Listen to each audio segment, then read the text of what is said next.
तो भैया बहुत सारी सावधानी बरतनी पड़ेगी।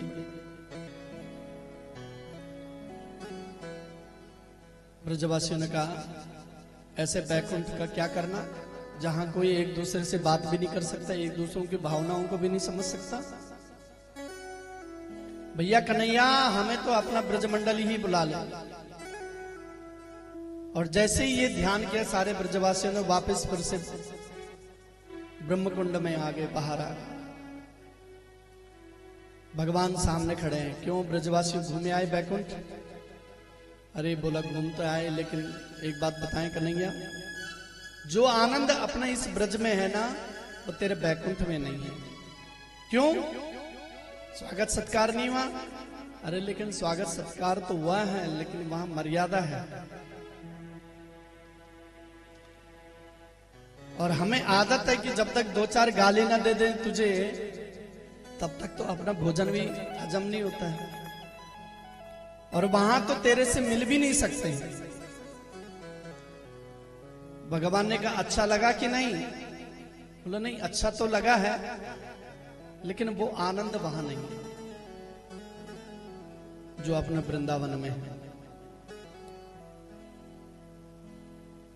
सुखदेव जी कहते परीक्षित, नंद बाबा सहित सारे ब्रजवासियों ने सदेह बैकुंठ का दर्शन किया है।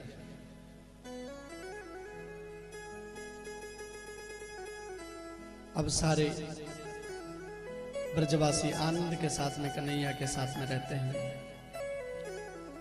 और कहते कन्हैया अपना वृंदावन ब्रजमंडल ही अच्छा है, जहां शब्दों की मर्यादा नहीं है, प्रेम की मर्यादा नहीं है, वो ब्रजमंडल ही अच्छा है। अब सुखदेव जी ने महाराज का प्रसंग किया। रासलीला क्या है? रसो वैसा रसम देवानम लब्धानंदि भवति। वो रसराज श्री कृष्ण ही महाराज के रूप में सारी ब्रज गोपियों को बुलाना चाहता। लेकिन ये गोपियां कोई साधारण स्त्रियां नहीं है। साधन सिद्धा, कृपा सिद्धा, दंडकारण्य के संत, गोलोक वासिनी बड़े बड़े संत ये गोपियां बनकर के आई हैं महाराज। और गोपी शब्द का अर्थ होता है गोपी ही इंद्रिये ही कृष्ण रसम पिबती इति गोपी।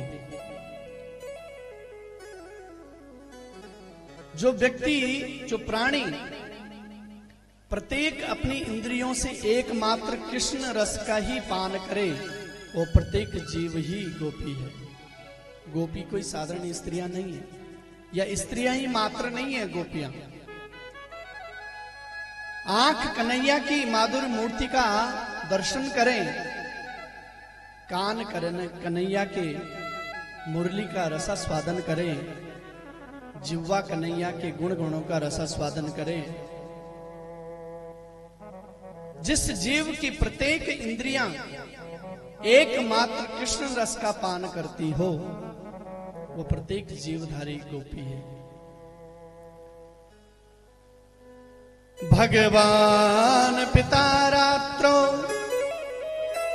शरदोत्फुल्ल मल्लिका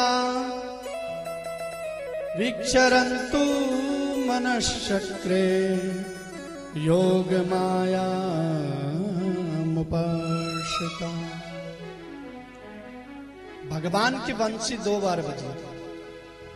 कल हमने बंसी की चर्चा सुनी थी, वो भी शरद में बजी है। इति वेणुरवं राजन् सर्वभूत मनोहरम्।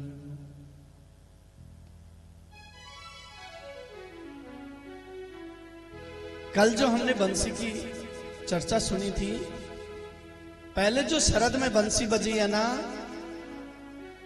वो सभी ने सुनी है। सर्वभूत मनोहरम। गाय घास खा रही है, बंसी का स्वर जैसे ही कान में पड़ता है घास खाना भूल जाती है। बछड़े दुग्ध पान कर रहे हैं अपनी मां का, जैसे ही बंसी का स्वर कान में पड़ा दुग्ध पान करना भूल गई। पड़ा बिल्कुल भूल गई घास खाना।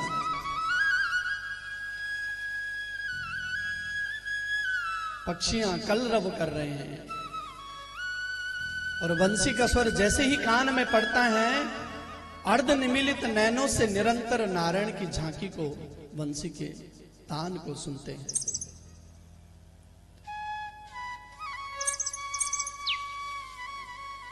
सारी जड़ प्रकृति जब भगवान की बंसी बजती है ना, व्यामोहित हो जाती है।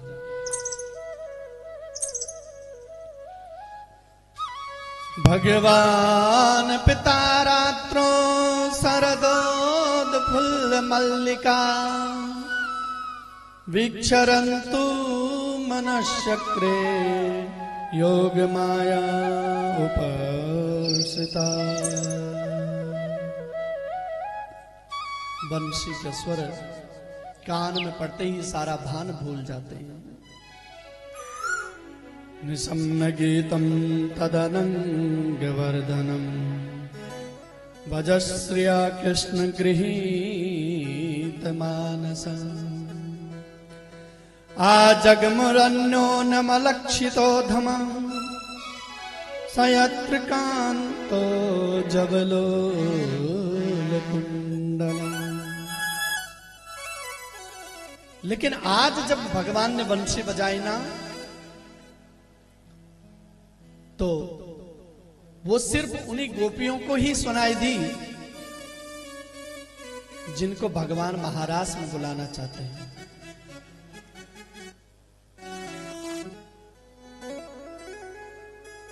गोपियों के कान में जब बंसी का स्वर सुनाई पड़ा, दौड़ी भागी चली आई गोपियां। सास बहू बातें कर रही थी, जैसे ही बंसी का स्वर कान में पड़ा बात करना भूल गई बहू।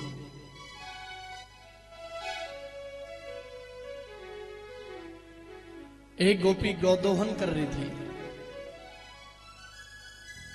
बंसी का स्वर जैसे ही कान में पड़ा उसने दोहनी वहीं पटकी और वो भी भाग पड़ी।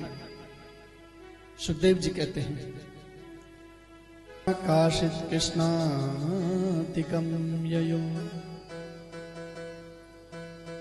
जो जिस दशा में थी गोपियां उसी दशा में भाग पड़ती है।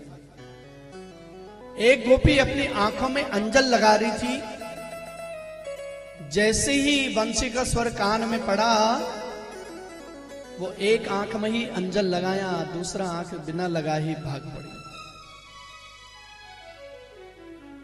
एक गोपी लिपापोती कर रही थी, जानते हैं घर के आंगन में पहले लिपापोती होती थी, अब आंगन तो रहे नहीं लिपापोती करने वाले, तो चेहरे पे भी कम नहीं होती महाराज। 4 घंटे दर्पण के आगे खड़े होकर के लगे रहते हैं, बड़े सारे सौंदर्य प्रसाधन लगा कर। तो वो गोपी जो है लिपापोती कर रही थी, विविध अंग रागों से अपना श्रृंगार कर रही थी। बंसी का स्वर जैसे ही कान में पड़ा, एक तरफ ही हुआ था वैसी भाग पड़ी।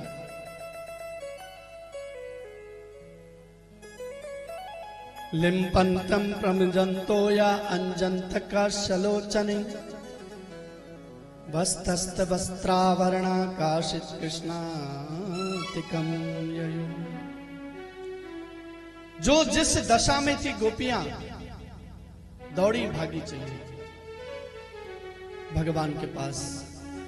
भगवान ने सबका स्वागत किया। स्वागतम भो महाभागम प्रियम किम करवाणि ब्रजस्य नामयं कश्चित् ब्रूतागमन कारणम।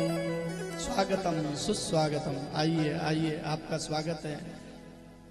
पहले तो स्वागत किया और उसके बाद पूछ लिया भ्रूतागमन कारणम, कैसे आना